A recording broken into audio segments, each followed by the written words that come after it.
हम जानेंगे त्रिस्तरीय पंचायत चुनाव में होने वाले नामांकन के दौरान किन किन कागजातों की जरूरत पड़ती है। बिहार में इस साल होने वाले पंचायत चुनाव को लेकर सुगबुगाहट तेज हो गई है। पंचायत स्तर पर उम्मीदवार लोगों से संपर्क साधने में लगे हुए हैं। इधर प्रशासनिक स्तर पर भी कार्य शुरू हो गया है। पंचायत चुनाव को लेकर अधिकारियों को जिम्मेदारी सौंपी जा रही है। मतदाता सूची का कार्य भी तेजी से चल रहा है। ऐसे में आयोग उन लोगों पर भी ध्यान दे रहा है जिनका नाम मतदाता सूची में नहीं है। चुनाव आयोग सबसे पहले उन सभी लोगों का नाम मतदाता सूची में जोड़ने की प्रक्रिया शुरू करेगा जो कि पहली बार वोटर बन रहे हैं या फिर उनका नाम मतदाता सूची में किसी कारण से नहीं है। आइए सबसे पहले हम जान लेते हैं कि पंचायत चुनाव के दौरान नामांकन के समय किन किन कागजातों की जरूरत पड़ती है। सबसे पहले जिन कागजातों की जरूरत पड़ेगी पंचायत चुनाव के नामांकन के दौरान, उस समय आपकी उम्र सीमा यानी कि 21 साल की होनी चाहिए। ये आप वहां पे वेरीफाई करके दिखाना होगा। इसके बाद जो जरूरत पड़ेगी आपकी शैक्षणिक योग्यता की बात कही जाती है कि आखिर कोई भी जो त्रिस्तरीय पंचायत चुनाव का जो उम्मीदवार होगा उसकी शैक्षणिक योग्यता क्या होगी। तो इस बार जो नए कैटेगरी आए हैं उसमें किसी तरह की शैक्षणिक योग्यता की जरूरत नहीं है। तो पंचायत चुनाव नामांकन के दौरान आपके पास आधार कार्ड होने चाहिए और वो भी जो आधार कार्ड हो वो अपडेटेड आधार कार्ड होना चाहिए। उसमें जन्म तिथि यानी कि आपकी अगर डेट ऑफ बर्थ 21/5/1995 इस तरह से होना चाहिए, ना कि सिर्फ 1995 हो। तो अगर 21/5/1995 है तब ये आधार कार्ड वैलिड माना जाएगा। इसके साथ ही आपके मोबाइल नंबर जो है उस आधार कार्ड में अपडेट होना चाहिए। अपडेट का मतलब ये कि आपके पास जो वर्तमान में जो मोबाइल फोन है वो अपडेटेड फोन होना चाहिए जिसका कि आधार कार्ड के साथ आपका मोबाइल नंबर जो है लिंक होना चाहिए। इसके बाद जो हम बात करेंगे मतदाता पहचान पत्र की, जिसे हम वोटर आईडी कार्ड कहते हैं। तो वोटर आईडी कार्ड का मतलब है कि जिस पंचायत से आप चुनाव लड़ना चाहते हैं वहां आपका वोटर आईडी कार्ड होना चाहिए। इस बार नए अपडेट के साथ ये जारी किया गया है। इसके बाद जो अगली बात होगी वह है पुलिस चरित्र प्रमाण पत्र। इसे आप ई मित्र यानी कि आवेदन के तहत भी आप इसे पुलिस सर्टिफिकेट को बनवा सकते हैं, नहीं तो आप पुलिस थाने में जाकर भी अब अपना चरित्र प्रमाण पत्र बनवा सकते हैं। यानी कि आपके ऊपर कोई कानूनी कार्रवाई तो नहीं चल रही है, आप कानून के किसी दायरे में आते हैं कि नहीं आते हैं, इन सारी चीजों की बात इसमें कही जाएगी।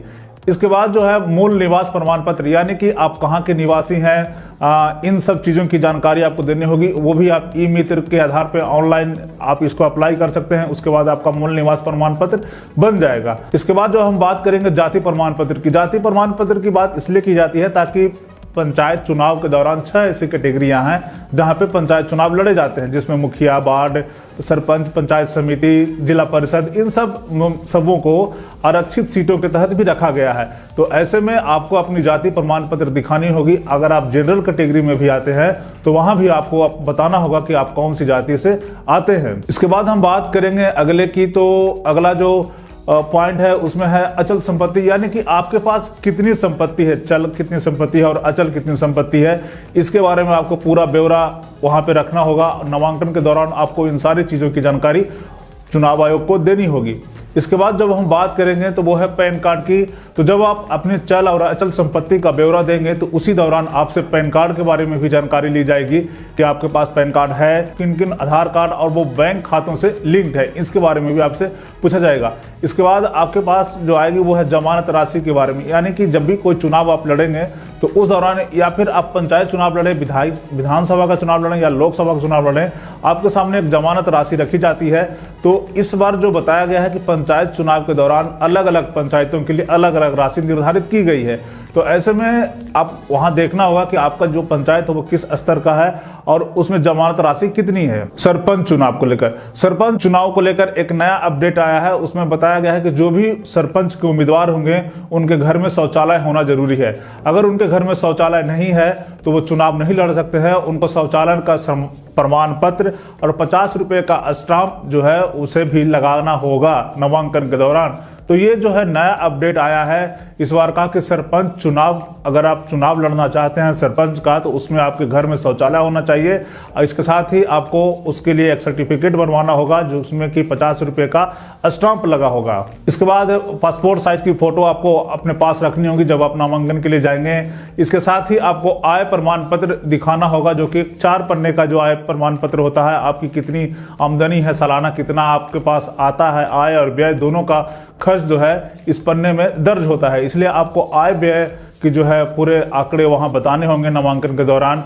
इसी प्रकार अगला जो अपडेट है वो है कि आप किसी भी सरकारी कर्मचारी नहीं हो। अगर आप चुनाव लड़ना चाहते हैं त्रिस्तरीय पंचायत चुनाव में, तो आप किसी भी सरकारी कर्मचारी ना हो तब आप चुनाव लड़ सकते हैं। आपके पास राशन कार्ड होना चाहिए। तो त्रिस्तरीय पंचायत चुनाव में जो इस बार बात कही गई है उसमें कहा है कि आप राशन कार्ड आपके पास होना चाहिए, या राशन कार्ड में आपका नाम होना चाहिए, तब है जो आप पंचायत चुनाव लड़ सकते हैं। इसके बाद जो सबसे आखिरी है वो एनओसी है। तो आपको जो है आपको अपने बारे में और अपने साथ साथ आपके जितने कागजात हैं उन सारे चीजों का एनओसी लेना होगा। वो पंचायत समिति जो है आपको इन सारे चीजों का एनओसी देगी। तो इस तरह से पंचायत चुनाव को लेकर 16 ऐसे कागजात हैं जो कि नामांकन के दौरान आपको रखने होंगे और जिसकी आपको जरूरत पड़ सकती है।